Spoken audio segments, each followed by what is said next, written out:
الفتاة التي قدمت قربانا للشيطان ألقاها والدها في بئر عميق لمدة 40 يوما وسط الثعابين والعقارب. كانت تطعمها الملائكة وترى الموت بعينيها. عاشت أصعب اللحظات بمفردها حتى نجت بأعجوبة. إنها أم الشوايل، صاحبة أغرب قصة سودانية، الطفلة البريئة التي لم تتخطى عامها 14. تزوج والدها عقب وفاة والدتها من امرأة أخرى، فكانت أم الشوايل تعامل معاملة سيئة جدا تسببت في حرمانها من التمتع بطفولة سعيدة كباقي أطفال جيلها. بدأت قصتها في أحد أيام عيد الفطر المبارك في قرية نائية بالسودان تدعى قرية سدرة. وكانت أم الشوايل تعمل في رعي الأغنام مع والدها كسائر أهل تلك القرية البسيطة. وذات يوم عادت الفتاة ليلا بالأغنام وبدأت بعدهم، فاكتشفت أنها قد أضاعت 4 أغنام من غنم والدها، فأصابها الرعب من غضب أبيها القاسي، وظلت تبحث عن الأغنام المفقودة فلم تعثر عليهم، فلم تجد حلا آخر سوى الاعتراف.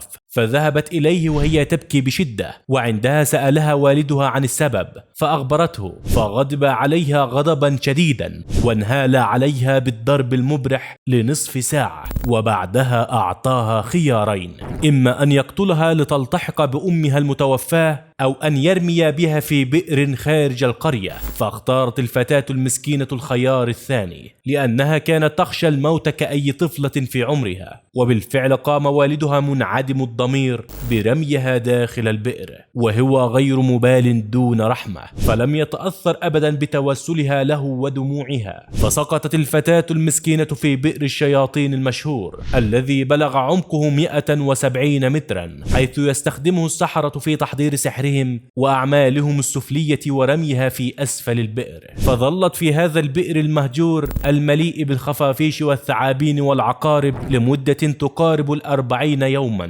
دون علم أحد بوجودها أو اختفائها. وبعد أسبوع من اختفائها بدأ والدها بتقمص دور الضحية وكأنه يفتقد ابنته الضائعة ويبحث عنها، فساعده أهل القرية بالبحث معه. ولأن الله سبحانه وتعالى أراد أن يجعل لأم الشوايل عمرا آخر، جعلها تعلق بجذع شجرة في منتصف البئر أنقذها من السقوط في أعماقه. وبعد أن قضت أم الشوايل بالبئر ما يقارب 40 يوما، وجدها أحد الرعاة يوما ما بمحض الصدفة عندما كان يمر بجانب البئر وسمع بكاء طفلة، فعندما رآها صرخ من الخوف قائلا لها: هل أنت إنس أم جان؟ لأنه كان يعرف عن هذا البئر إنه مسكون بالفعل، لكن الطفلة أخبرته أنها أم الشوايل وذكرت له اسم أبيها. فذهب مسرعا ينادي رجال الإنقاذ وأهل القرية ليخرجوها من البئر. فقام أحد رجال الإنقاذ بعد ربطه بالنزول إلى البئر، فوجد ثعبانا ضخما ينظر إليه وكمية كبيرة من الخفافيش والثعابين تكسوها. ووجد الطفلة المسكينة محاطة بالأشواك وشعرها مليئا بالنمل الأبيض،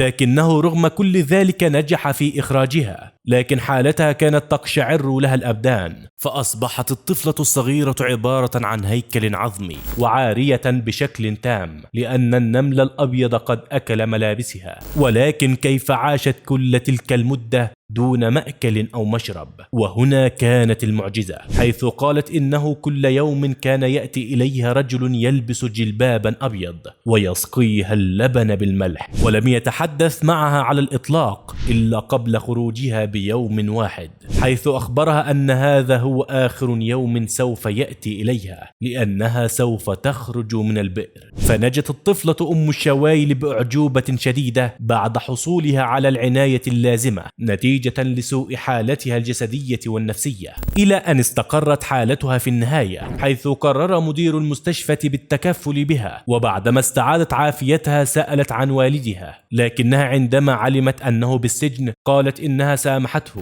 ولا تريد معاقبته وتريد إطلاق سراحه ليعيش حياته مع أولاده وزوجته. لتكمل أم الشوايل حياتها بكل عزيمة وإصرار وتتزوج من أحد أقاربها، ولكن سرعان ما مرت فترة قصيرة على زواجها ومن ثم توفت، لتنتهي حياة أم الشوايل وتظل قصته حية تتوارثها الأجيال كرمز للقوة والصمود.